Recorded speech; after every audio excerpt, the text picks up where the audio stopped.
Hey, what's up? We back with another episode of 401 Uncut, and today we got very special guests. Somebody who'd have been with 401 Uncut since the beginning, Lil Spigg. What it do, y'all? Was great. Yeah, you already know. I've been staying down. I've been here since it first started. Man, we went up. Man, listen. you probably was like the third interview I ever did on 401 Uncut. You and Big Jim. Oh yeah. That was probably like. And they don't even remember that. That was probably at least, 2000 and I want to say 15? 15 or 16, one or the other. Yep, that's when that money dance and all that shit was popping off. Yeah. Man, for sure. And we're gonna get into all that. But first things first, Spigg, I want to let people know you from Downtown Cincinnati. What part of downtown you from? Let them know exactly what part. Well, I'm from up the way, but literally I'm from everywhere. I'm from up the way, down the way, wherever block you want. But I hopped off the porch on Racing Green, 1700 block. That's where up the way, in Vine Street. But I'm really from Racing Green, though. I'm from Racing Green, 1700 block. For sure. The Black Gates. You know what I'm saying? That's where I originated from. But I love my whole hood. I claim every street down that motherfucker if it was up to me. Period. What was it like for you, though, growing up downtown? Crazy. It was crazy. It was wild. And, you know, I was kicked out at a young age, so I really got to experience. I ain't really had no childhood for real. I really got to experience all the street shit and everything that came with it. It was wild. Man, what age? Treacherous. What age did you have to be out on your own? 13 years old. Mom kicked me out at 13 years old. It's in my past life song. If any of my fans, my real dedicated fans, they know. 13 years old, I walked from Prosperity to Price Hill. Put the beat to sleep like an OZ at NyQuil. But yeah, that's where it started at. When I got kicked out, I went to the hood. I went to where they accepted me at, basically. Man, what was going on? Why did you get kicked out? Mama pride, you know, mama get a new man. Mama put the man before the son, you know. And that just ended right there.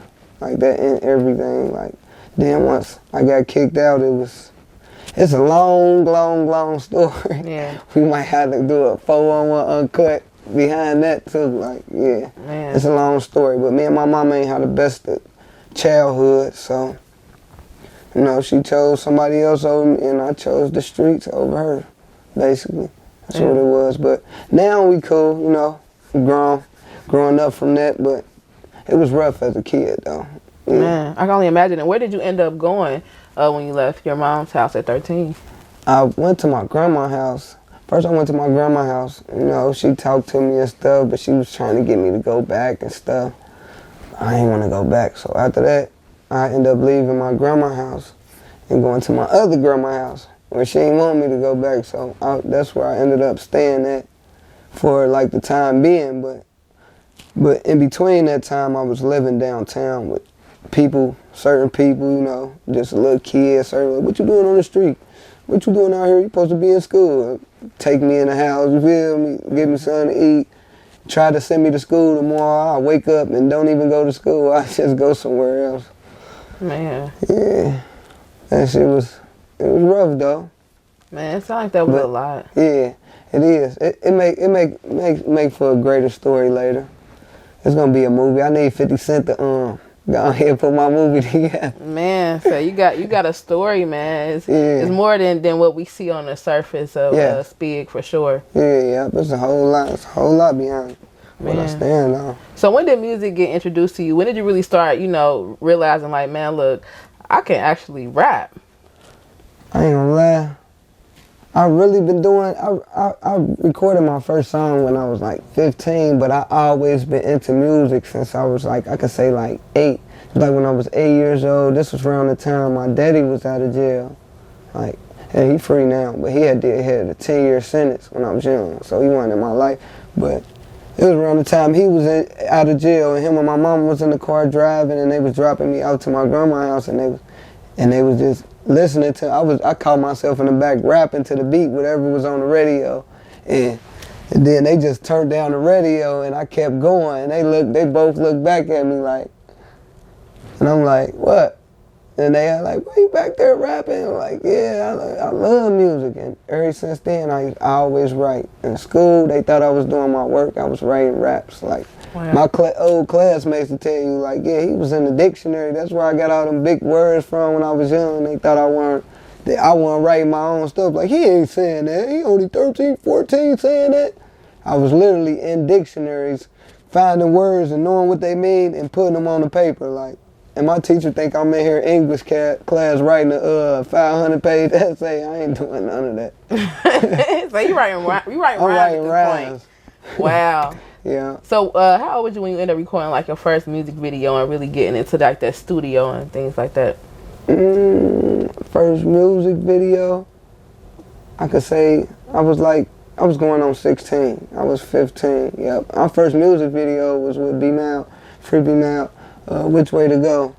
Like, that was the first like ever video, and it caught on.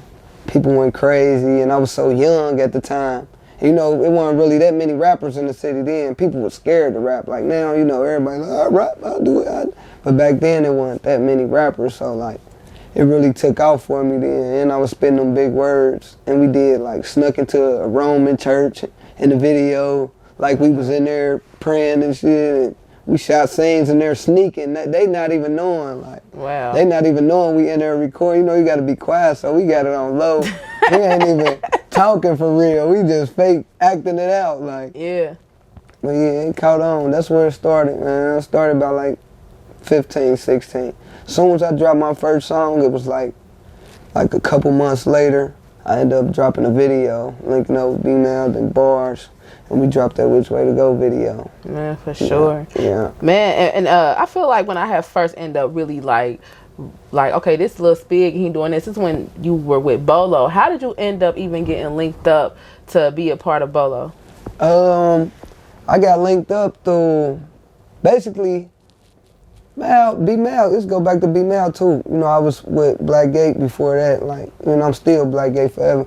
But it was a lot of stuff going on, and I was in the streets. And, you know, the people I was with, they was getting caught up in street shit. So they ended up taking me over to Jim's studio one day, and we ended up chopping it up. And Jim like, yeah, like, I fuck with you. Like, look, bro, you anytime you need a place to stay or anywhere you want to record, I got you. Like, so I'm like, all right, I'm young. So I'm looking at this like, okay.